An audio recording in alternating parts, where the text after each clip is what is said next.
പ്രത്യേകിച്ച് പരിപാടികളൊന്നും ഇല്ലാതിരുന്നൊരു ഞായറാഴ്ച. ഐറ അമ്മയുടെ അടുത്താണ്. നേരത്തെ പോയി വിളിക്കണമെന്നൊക്കെ വിചാരിച്ചെങ്കിലും മടി പിടിച്ചിരുന്ന് ഞാൻ റെഡിയായപ്പോഴേക്കും സന്ധ്യയായി. കുളിച്ച് വന്നു, അല്പം മോയ്സ്ചറൈസർ ഇട്ടു. വൈകുന്നേരം ആണെങ്കിലും കിടക്കട്ടെ എന്ന് വിചാരിച്ച് കുറച്ച് സൺസ്ക്രീൻ ഇട്ടു. പിന്നെ വൺ സൈഡ് മാത്രം ഒന്ന് ഐലൈനർ എഴുതി കൊടുത്തു കേട്ടോ. പിന്നെ പിരികം കുറേ നാളായി ത്രെഡ് ചെയ്തിട്ട് അതുകൊണ്ട് ആകെ കാട് പിടിച്ച് നിൽക്കുന്നത് കൊണ്ട് ചെറുതായിട്ടൊന്ന് ഫില്ല് ചെയ്ത് കൊടുത്തിട്ടുണ്ട്. പിന്നെ ഹെയറിൽ വലിയ പരിപാടികളൊന്നും ഞാൻ ചെയ്യാറില്ല. നൈസായിട്ടൊന്ന് ഡ്രൈ ചെയ്തു. ബൈക്ക് ഓടിക്കുമ്പോഴേക്കും എന്തായാലും മുടി ആകെ പട നാശവും. പിന്നെ ഇതുമിട്ട് വലിയ പണിയെടുത്തിട്ട് കാര്യമില്ലല്ലോ. ഒന്നെങ്കിൽ എല്ലാം കൂടി തൂത്തുവാരി കെട്ടി വെച്ചിട്ടുണ്ടാവും, അല്ലെങ്കിൽ ഇങ്ങനെ അഴിച്ചിട്ടിട്ടുണ്ടാവും. ഈ രണ്ട് ഹെയർ സ്റ്റൈൽ മാത്രമാണ് എനിക്ക് ആകെ അറിയാവുന്നത് കേട്ടോ. പിന്നെ ഈ ഷർട്ടാണ് ഇട്ടത്. ഇത് ആ ഒരു സമയത്ത് ഭയങ്കര ട്രെൻഡായിരുന്നപ്പോൾ ഞാൻ മാക്സിൽ നിന്ന് എടുത്തതായിരുന്നു കേട്ടോ. പിന്നെ വലിയ സ്റ്റൈലിങ്ങിനും ആക്സസറീസ് ഇടാനൊന്നും നിന്നില്ല കേട്ടോ.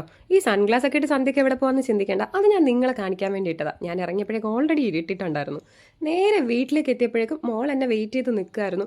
എനിക്ക് വന്ന സന്തോഷത്തിൽ ഒരു കപ്പ് കേക്ക് ഒക്കെ തന്നിട്ടോ. പിന്നെ കുറച്ച് നേരം കാണാതിരുന്ന് കണ്ടതിൻ്റെ ഒരു സന്തോഷ പ്രകടനവും വീഡിയോ എടുക്കാൻ വിളിച്ചതിൻ്റെ കുറച്ച് വർത്തമാനവും ഒക്കെ കഴിഞ്ഞിട്ട് നേരെ ഞങ്ങൾ വീട്ടിൽ നിന്ന് ഇറങ്ങി. ഞങ്ങളിങ്ങോട്ട് ഇറങ്ങി ഇച്ചിരി കഴിഞ്ഞപ്പോൾ തന്നെ മഴ പെയ്യാൻ തുടങ്ങിയായിരുന്നു കേട്ടോ. അതുകൊണ്ട് സൈഡിലൊരു കടയിലൊക്കെ നിർത്തി കുറച്ച് നേരം അവിടെ ഇരുന്നു.